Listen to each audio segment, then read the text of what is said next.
Now, 15 years ago, I submitted my very first printed photo to a competition called the WPPI. Heck, I wasn't know what I was doing back then, and to be honest, right now, I'm still figuring that out. Back then, award submission was part of a journey, a rite of passage. It wasn't just about winning. It was about learning. It was about seeing our work in print like this, and hey, you'll be surprised. There's a whole lot of different kind of feedback when you are seeing print itself. Now, over the years, I've made a lot of wedding photographs, and to be honest, some are what we call the money shots. You know, the killer one frame that grabs attention. I've made a couple of those, at least I think it is, because, you know, art is a little bit subjective. Do you really want the lecture about how art is subjective? You know what I'm talking about, you fucking cockroach. But they are not necessarily WPPI gold medal winners. And that's okay.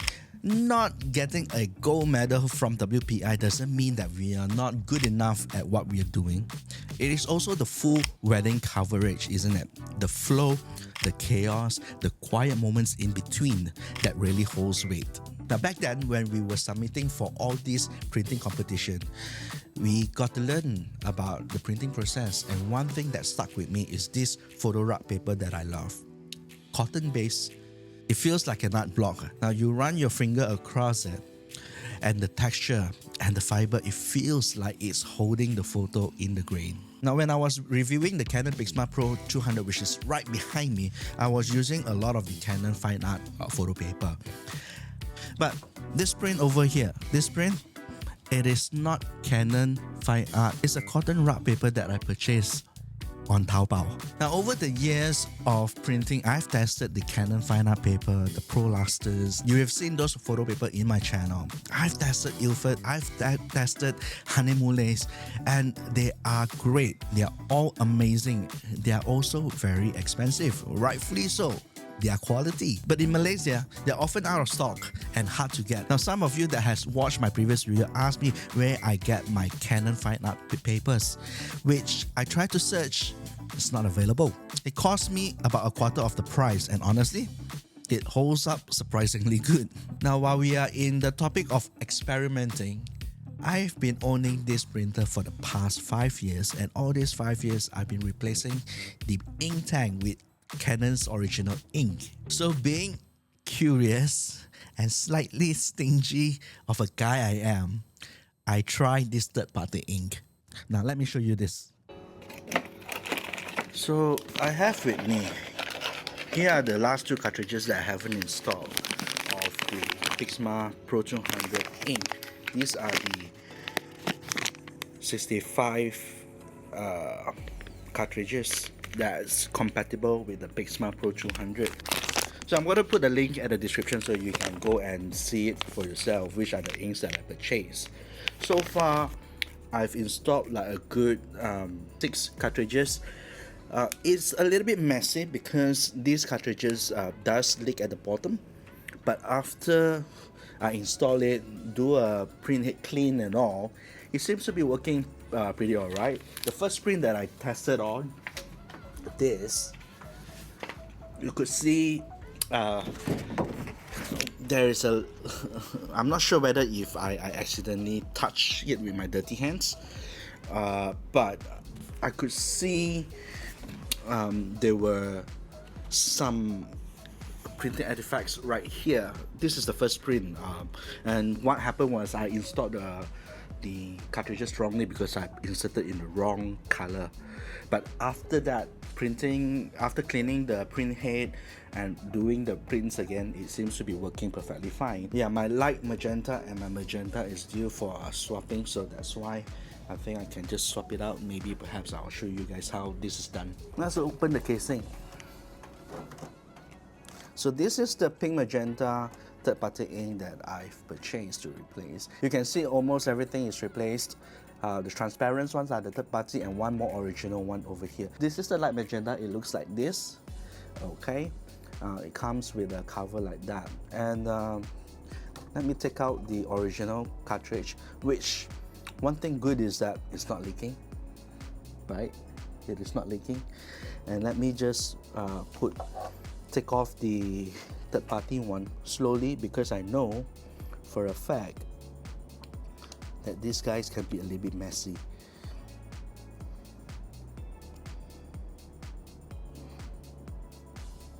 Yeah, there you go. So quickly put this in.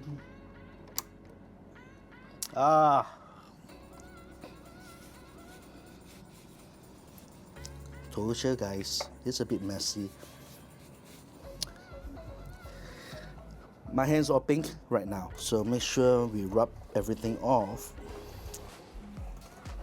So once it's done, I'm just gonna close the cover. It should register the ink. And it says the flowing Canon ink tank has been installed, cell 65 PM, which is the light magenta one. So genuine ink. So all is kind of full right now. So I've got a couple of prints that I've done previously. This particular one, this was done with the Canon fine art print, with the Canon Pixma Pro-200. So what I'm going to do today is that I'm going to take this, I call it the Taobao paper, but it's actually the Fantech premium made photo inkjet paper that I got it from Taobao. A3 size, 489 gram paper. And what I'm going to do is I'm going to print the same photo that I shot over in San Francisco, and then I compare it together with the one photo that I have here of the Canon fine art print. We can see if there's any difference.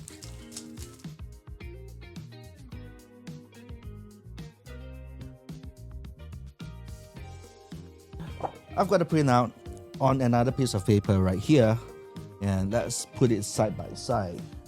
So check this out. This is basically the two prints out side by side. I'm not quite sure if the fact that I actually adjusted the white balance when I printed this particular paper, because this is a little bit warmer than this one. This one carries a little bit of the blue tone, a little bit cooler. Now immediately I could feel, okay, this is a little bit more on the brownish of a paper, and this is a lot more brighter of a paper. But in terms of pixelation, in terms of quality, in terms of like the texture of paper, both actually looks kind of similar. And the print holds up pretty good, I've got to say. So this is the Fantech piece of paper. What do you think? Does it pass? I mean, it does hold up, isn't it? The question is this gonna be an archival photo that's gonna be lasting me at least a generation, a lifetime or something? What do you think? So this one or this one? It gotta be like, it holds up by itself, you know. If I were to present this particular photo to you, it looks like a good print. And if I produce this particular photo to you, individually, you think it's a good print as well. So I think it holds up pretty well, either or, whether the Fantech paper or the Canon fine art paper. I don't mind either one. This was printed with third-party ink.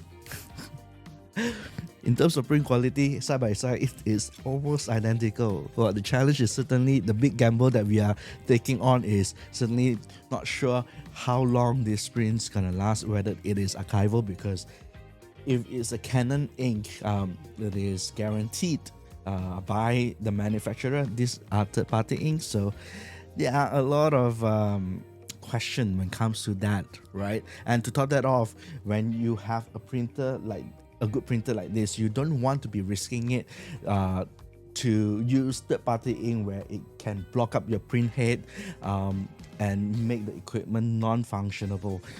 I'm taking the risk so that you guys don't. And just look up all these cons that ChatGPT is recommending if you are printing with third-party ink. Yeah, I don't have a time machine. I cannot leap forward to tell you that, hey, the printer is not going to be functioning. But if there is anything wrong with the printer, rest assured I'm going to make an episode here on my YouTube channel. So you guys got to stay subscribed and just check out my videos that I posted here about photography, about content creation, you know. And just like it also if you're enjoying this kind of content. Now, there is something humbling about printing your own work. It takes effort, time, paper, ink, money, mistakes. But every time I make a print that I feel, it reminds me why I started. That WPPI print 15 years ago, that it wasn't perfect, but it was mine. And that's what printing teaches you. Ownership, vulnerability, legacy. It forces you to say that this is what I saw and I stand by it. It's what ChatGPT would have told you. Yeah, exactly. But it beats the hell out of just posting that photo on Instagram, no tactile feeling, and then perhaps maybe you get a couple of likes. Try printing, you'll like it. And if you have been printing, what photo paper have you been using and what do you gravitate you? Do you dare to use third-party ink? And would you even try this Taobao paper that I try on my episode over here? If you haven't subscribed to this video, do subscribe because we talk about photography, we talk about content creation, we go out and do photo walks. I'll see you guys on the next video.